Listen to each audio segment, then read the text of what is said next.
Mechi todo mitole mikudo zanzan egbe yin onu zangbe azan kogodo avivosun me mime yin agbo kwegbe tole minado mido mime maudu asu alu mime maudu asia mina tupo molo jiro me die nu kumi tona jero egbe o me mokoton wa yin tona bio ayi miton me azon lopo mi kana tupo molo jiro me odu asu alu me odu asio mi molo jiro ko me sinsin koro nu kiko ko na sukodo egbe si azan egbe mi kana tupo molo jiro yin akwesi apape ni mi kablo dede ko akwesi zan ko mi na dugbe ton 10 ans de nu me beli lele bo kana no beli ko molo jiro la me na no kan isi apape mi mo ouvert de bu nu mi mi wa azosi apape mi na do mi no planète no Uranus o planète mon koton ero dagbe wa mi ero azosi apape bonu ko ina tin mi azo mi tokon we kwe mi na zan we kwe ko atongo mi me kan agbozuka me ton le mi na do mi ko molo jiro mi me odo asu alu mi me odo asi o mi na molo jiro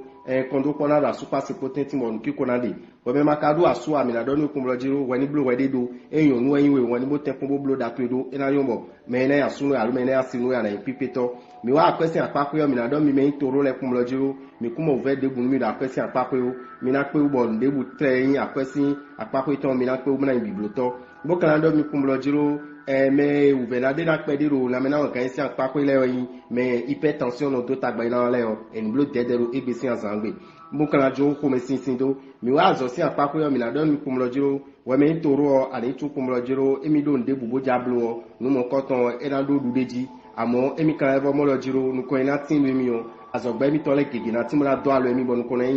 tin we mi we pe mi kana zanwe we kin wa tongo mi me yin we do bule mi na do mi lo ko me ma do asu alo ko me ma do asia ani tu kumlo jiro ikunso oli me chubo me na ya sunu alu me na ya sinwe yo ana yimi moto mi kawa a super potenti yo mi na do mi kumlo jiro dandame de mi na blogu mo fifa na no ko do mi to me yo e na yin ni mi to le biro egbesi azangbe lopo mi kana do mi kumlo jiro ni ewa akwesi apako yo mi ni tu kumlo jiro akwesi za mi to tamelini ni pe ino etite kumna za ko ekun dagbe nu me o bo ino za ko sa mali tame ko ekun yo loko mi to le o mi kana do mi lo la mena lo kan isi apako yo planète yo do mercure planète mo koto ero dagbe wa mi bo mi na lo kan jiro agbazame tuo mi kana do azosi apako yo planète yo do maso planète no so ero kudo mi ton bolo dagbe na mi bo mi na do nu kon yiro azomi ton si apako we pin mi na za we pin 68 mi me kan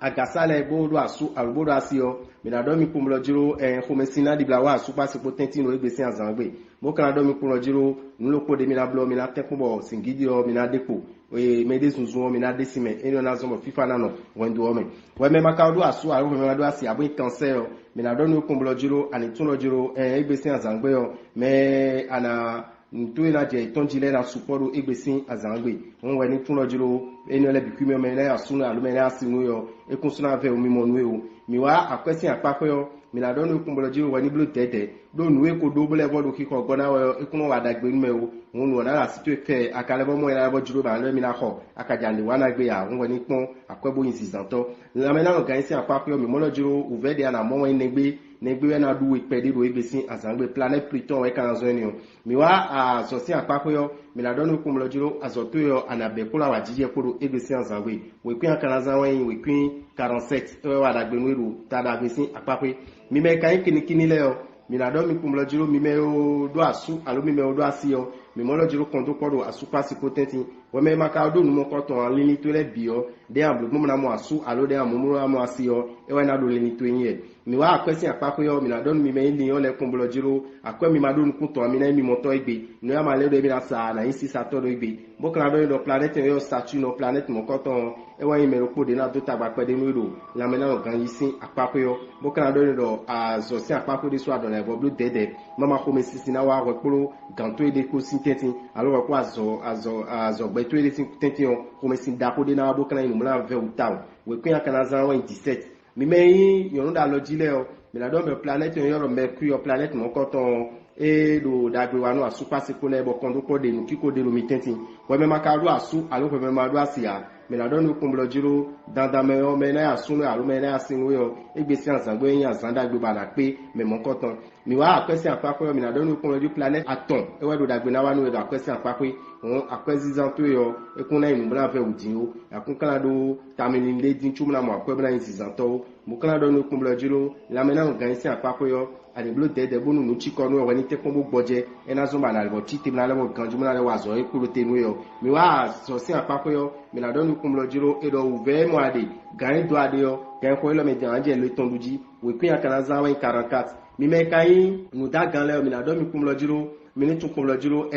FIFA na la super siko tenti FIFA na mi tenti ro kwedu o me o wada tun lo jiro emi me balance o we na sin mi me kai balance bu ma do asu albu ma do asia mina don kumlo jiro dandameo mina tun me na asu mi alme na asin mi o ekuso ni mi mechu o mina emi moto apese apako yo mina don mi lo jiro mi do ni debu o mini blo tete bo tun lo jiro akwezizan gidigidi yo ekun yo no emi o mama emi na adu fe loko mi ton e kai balance le yo mina don mi kumlo jiro la mena gan ici apako yo nous le coup de na do tagba mi o planète Jupiter o e na do tagba pede mi lo apa ni o pe amo ego se ni ojo mi na lo ganju da gbazame tu o mi kan bo mi lo planète Jupiter lo ko ni o e kan wa da gbe mi da so si apako bo ni mi babu ni apa ni ja kweji mi we a mi babu ni se mi do fide we o nu mo ko to mi na mi mo todo azo mi to me lo egbesi azangbe we kwe mi na zanwe 58 mi me kai ron click le o mi na do mi lo planète yo Venus so planète mon coton elo dagbe wanu asupa se kole bo FIFA tinlo etenti we me maka do asu alo we me ma do asia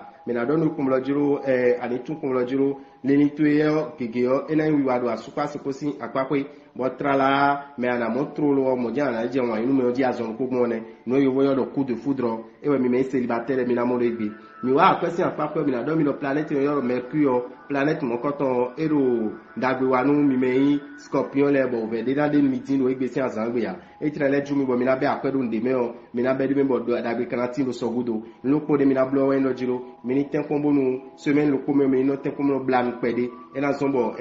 uve lo la me mi no e mi lo mi mo edo fu ami to sin apako ni mo ko to na igboto me sin oni kam supo nu me sin o mi no sin gege e na wa dagbe ni scorpion lo ko mi kan do mi kumlo ju planète yo mercure de so ero dagbe wa mi ero azo sin apako bazomi ton nu ko inatin bon we mi ko wada yi mo ma pe bo fole ami na pe bo na bi ku fotoro egbe we ku mi na zan wa yi pin tenengo mi me kan gada to le bo mi yo do sagittaire le o bodo asu albodo asio mi na do mi kumlo ju FIFA de kondo ko do asu pasi potenti we me ma do asu alo we me ma do asia mi na do mi kumlo ju ikuso le ni mechubo ana pe men mon koton mi wa apese apape yo mi na do mi kumlo ju planet debu tabado mi yo apese apape ya mais planète Jupiter et elo dagbe wan mi bo akwe mi ton de na je de jibo no emi do nu kunu akwese apako yo mi na pe obna mi moto bonu ko debutre yan akwese apako to mo na do tagba mi o mi kuna je tagba tu mo na fo nu mo koton o no po de mi na blo la me na organiser apako yo e lo je aransin sin yo eni ten kombo depo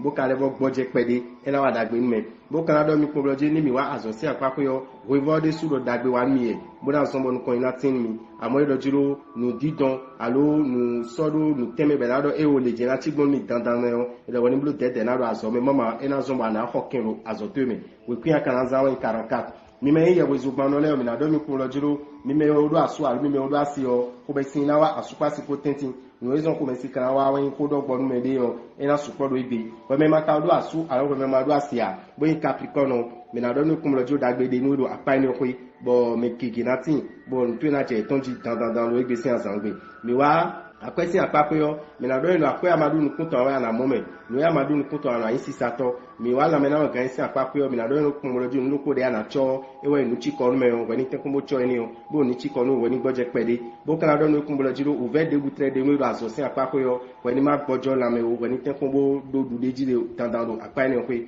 we kun akana zawe we kun we go mi me kai 50 le o mi na do mi kumoloju mi ni blo tete miniblu tete do komesi na wa super si potenti komesi on kana sien pede we me maka do asu alo we ma do asia ero lini to yo we ni ma jodo bo ni ndebo ni ya destin tamenu we lini to yo bi o eno jiro ani go sin treno sin gbeme mo na mo asubo dalo mo na mo assist bo na da akwese apako yo dagbe de nu mi me verso letal amo iro miniblu tete do akwese apako lo po akwa na wa pepe e maka yo blo na le wozan gidigidi to me kunyo planète yo Saturne planète mo koto ena do dagbe wan mi ebo mi na ro ganjiro agbazame jo mi na do azosin apako de so mi na tun lojo ni limito le o kiki na wi wa bota dagbe na tin mi we kwen mi na zanwe we kwen kogo mi me kan we vile mi na don mi kumlo jiro mi ni tun lojiro asupa si potenti yo kondo pode awajije de FIFA din mi we me ma do asu aro we me ma do asia mi na don mi kumlo jiro ikusuna no limi mecho ana mo me mo koton mi kawa akwese apako yo mina do no ko planète no maso planète no ero dagbe wan mi e bo mina ro kanji ro apese apapwe planète do ko ni o de block dagbe bo mo je no level block bo mo e ma yo blo no level za ko gidigidi tone ngwe ni blo tede ni mi wala mena no kan isi apapwe yo mina do ndo jo ouvert de bukunde ro fie ne o planète yo Uranus o planète ni o eno zo mo no kige no di oro bezame tome hun ero dagbe na wani da zo si apapwe bo no kige na di oro azo twesi apapwe we pin akana za o we pin bankun we go dame o rabita ndogbe no kro komito bolo ma gbe no to fifa ni kondo miji ena chenmi. Pour ne pas rater les prochains numéros, abonnez-vous à notre chaîne. N'oubliez pas d'activer la cloche de notification. À bientôt!